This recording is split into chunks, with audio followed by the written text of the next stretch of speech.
أول سبب من أسباب الطلاق، أول شيء الإنترنت، الفيسبوك. ثاني أسباب من الطلاق إيش؟ البعد عن الدين. يمكن إنه بعض النساء تلجأ لطرق إنها غير شرعية مثل النت وأشياء تانية زي ما بيحكيها شعبنا. هي أكثر شيء يعني الأسباب المادية أكثر شيء بشكل عام، حسب ما احنا يعني بنلاحظ في المجتمع أسباب مادية.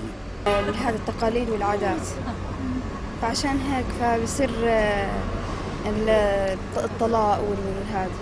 عدم الفهم الصحيح لعملية الزواج، حياة سعيدة أو حياة زوجية مش مفهوم عنا بشكل صحيح، وبالتالي عنا بكون شبه وهم بالحال الزواج، وبعد الزواج بكشف حالة تانية، وبالتالي هذا بيؤدي ذلك لعملية الطلاق. الطلاق بفلسطين صار كتير عادة، يعني لأنه شوي المجتمع مغلق، فلما يكون عندنا المجتمع مغلق وأفكاره محددة بصير عندنا حالات طلاق أكثر، وخصوصا كمان في كتير الزواج المبكر. الأسباب الرئيسية هو الوضع الاقتصادي السيء، عدم مقدرة الرجل على الإنفاق على أسرته يؤدي إلى الخلافات التي تزداد وتتسارع وتتعاظم تؤدي إلى الطلاق. في إنه كثرة مواقع التواصل الاجتماعي.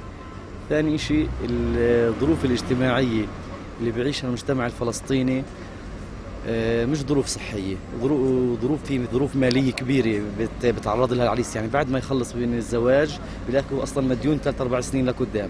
ثاني شيء صار في بعد دين.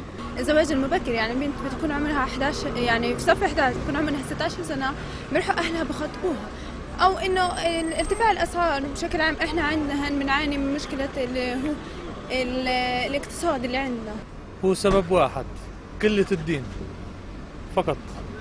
لو في دين ما بيصير في طلاق، لكن قلة الدين وابتعادنا عن الدين هو سبب حالات الطلاق.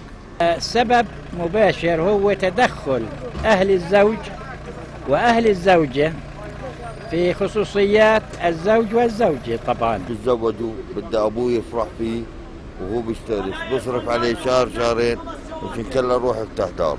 الحين لا هو بيبقى يشتغل ولا هي بتبقى تشتغل، عشان أدى الأمر إنه بصير معهم ولد ولا مش قادرين يعيشوا. صارت ليش ما تروح تشتغل، ليش ما تداري شو تدبر خلاف بينهم تطلقها.